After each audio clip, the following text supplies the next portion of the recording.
मी वर्षा सागर कडू. माझी मुलगी सावी सागर कडू, जी ऑटिझम स्पेक्ट्रममध्ये येते. आणि अगदीच मला ती 4.5 वर्षाची झाल्यानंतर लक्षात आलं की माझ्या मुलीला काहीतरी प्रॉब्लेम आहे. आणि तो एक्झॅक्ट काय प्रॉब्लेम आहे हा मला उन्नती सेंटरमध्ये आल्यानंतर, रोहन सरांशी भेटल्यानंतर कळाला की माझी मुलगी ऑटिझम स्पेक्ट्रममध्ये मोडते.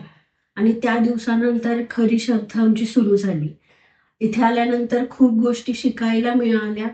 आणि इथे आल्यानंतर रोहन सरांनी तिचं जे काही असेल ते सगळं अनालिसिस करून तिच्यासोबत कशा प्रकारे काम करता येईल ते अतिशय योग्य प्रकारे केलं. आणि रोहन सरांसोबतच त्यांची जी काही खूप अगदीच कार्यक्षम अशी जी टीम आहे, तर त्या सगळ्या टीमनी मला खूप छान सपोर्ट केला. आणि त्यातल्या त्यात मला उल्लेख करावासा वाटतो तो अश्लेषा मॅमचा. कारण रोहन सरांनंतर सेकंड तिला जर कोणी छान प्रकारे हँडल केलं असेल, आणि डे वन असणारी माझी मुलगी आणि आज असणारी माझी मुलगी ह्याच्यात जो काही प्रचंड फरक पडलाय तो जस्ट बिकॉज ऑफ ह्या दोन माणसांमुळे. आणि त्यांनी तिला इतक्या योग्य प्रकारे ट्रीट केलं, इतक्या योग्य प्रकारे तिचं सगळ्या गोष्टींची बांधणी केली की अगदी नॉन व्हर्बल आणि नॉन सोशल, अँटी सोशल म्हणू शकतात, तर ती सोशली कनेक्टेड झाली, व्हर्बल झाली. आणि बिंग ऑटिझम पॅरेंट चाइल्ड, त्यामुळे मला असं वाटतंय की हे फक्त तिच्या पुरतं मर्यादित नव्हतं. बऱ्याच वेळेस माझे स्वतःचेही खूप अपडाऊन्स आले. मानसिकरित्या मीही खूपदा खचले की आता काय करायचंय पुढे.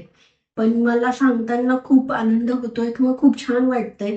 फक्त प्रॉब्लेम सावेपुरताच मर्यादित न राहता माझ्याशी ही अगदीच तितकं मन मोकळं चर्चा करून की ह्या गोष्टीतनं आपण कसं बाहेर पडू पडू शकतो.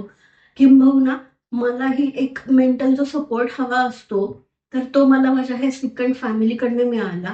कारण जितकं घरातनं तुम्हाला मदत, तुम्हाला सपोर्ट हवा असतो तुमची मुलं घडवताना, स्पेशली ह्या प्रकारची, तितकाच सपोर्ट मला उन्नती सेंटरने केलाय.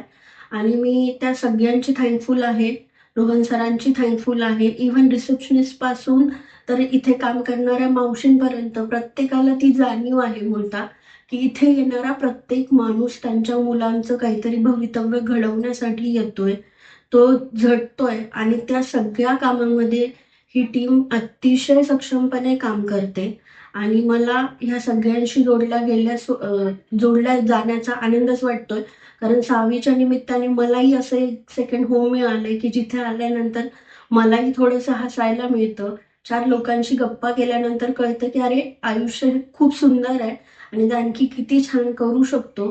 हे ह्या ठिकाणाने, उन्नती रिहॅब सेंटरनी मला शिकवलंय असं मी म्हणेन. आणि थँक्यू. तुम्ही खूप छान सपोर्ट करताय. तुम्ही खूप छान काम करताय. आणि खूप साऱ्या शुभेच्छा देईल मी भविष्यात. तुम्ही अशा असंख्य मुलांसाठी असंच काम करू शकाल. आणि थँक्यू. Thank you so much.